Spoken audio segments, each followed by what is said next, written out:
Bon,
et alors toi tu es artiste et tout, franco-togolais, je suppose donc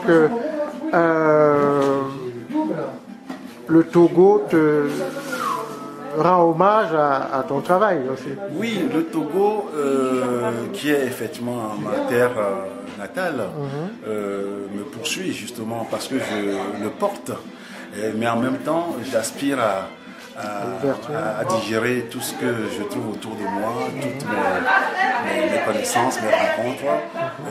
Pour moi, sont autant d'éléments qui enrichissent, je dirais, mon travail de création et mon expérience dans la vie. Voilà. Mais est-ce que ce travail, tu penses qu'au Togo, tu aurais eu les mêmes conditions de travail qu'ici? Les mêmes conditions, je ne pense pas. J'aurais eu d'autres conditions de travail. Évidemment, comme j'ai vu d'autres artistes togolais, je suis d'ailleurs quelques artistes et je vois qu'effectivement ce n'est pas très facile pour eux, je dirais, d'intégrer certaines valeurs parce que il n'y a pas cette confrontation qu'ils ont la chance de faire avec d'autres artistes de l'extérieur. Donc il y a une sorte je dirais, de travail en vase clos. Il est important de pouvoir sortir, de voir un peu ce qui se passe dans le monde et de revenir pour enrichir. Et là, on s'aperçoit parfois que peut-être ce que l'on fait n'est pas si mauvais que ça. Il faut aller voir ce que les autres font pour parfois prendre conscience de son potentiel, de son travail, de la pertinence de ce que l'on fait, de ce que l'on est chez soi. Voilà, parce qu'on pense toujours que la richesse est à l'extérieur. Parfois, elle est en nous et il est important qu'on arrive à l'épuiser. Mais en même temps, c'est parce qu'on a l'expérience de ce qui se passe autour de soi qu'on a conscience de la richesse que l'on porte soi-même. Voilà. Toi, en tant qu'artiste franco-togolais, j'en connais un autre, Williamson. William Wilson, hein, Wilson, oui, voilà, bien, exactement, oui. voilà, Oui. exactement. Et qu'est-ce que tu penses de l'attitude des autorités sénégalaises qui ont confisqué les œuvres qui ont été présentées au FESMAM ou FESPAM? Oui. Voilà. Le FESMAN. Le FESMAN mondial des arts. Voilà, exactement. C'est une honte, moi je crois, pour nous, parce que ça ne donne pas une image forte de l'Afrique, d'autant puisque le FESMAN est placé sous le signe, je dirais, de l'excellence de nos pratiques artistiques, de nos pratiques culturelles. Et là, on s'aperçoit que ces artistes qui ont donné le meilleur d'eux-mêmes, parce qu'il fallait envoyer, je dirais, la quintessence de son travail, et on voit que cette quintessence, elle est complètement enfermée. Symboliquement, ce n'est pas bien. Symboliquement, ce n'est pas bien. Et je dirais, sur le plan politique, ce n'est pas bien. Et donc, du coup, tout ça ne grandit pas. L'Afrique ne donne pas cette capacité à inspirer la confiance auprès de nos partenaires à l'extérieur. Voilà. Et du coup, si on n'a pas cette confiance de la part des gens qui peuvent croire en nous, on se retrouve en vase clos quelque part.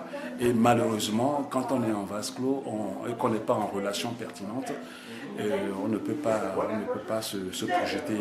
Voilà. Mais on note aussi, il faut l'avouer, que la chose culturelle n'est pas valorisée. Si on arrive à de tels actes, c'est parce que la chose culturelle n'est pas encore intégrée ou bien dans les mentalités africaines. Que faut-il faire?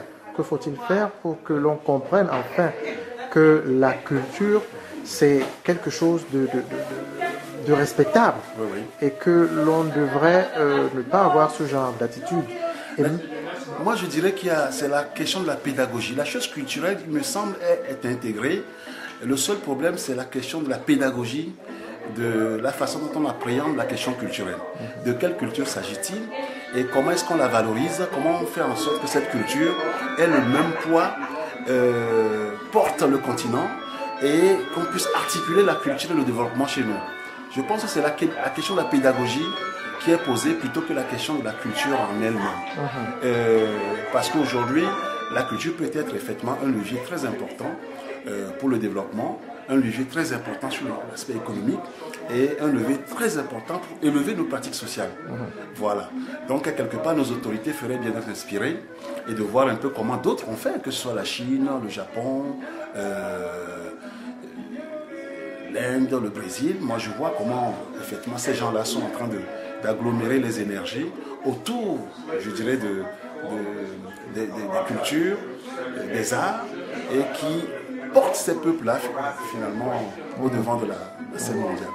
Donc, nous avons un gros travail à faire, mais s'il n'y a pas, je dirais, une dimension politique qui vient appuyer ces pratiques, ben, on part tous en ordre dispersé.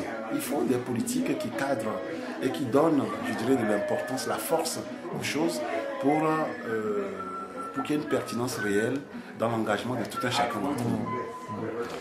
Ben, écoute, je te remercie pour ces éclaircissements, et puis espérons que nos gouvernements, tous, qu'ils soient du Cameroun, du Togo, d'ailleurs, Afrique, comprennent ce message.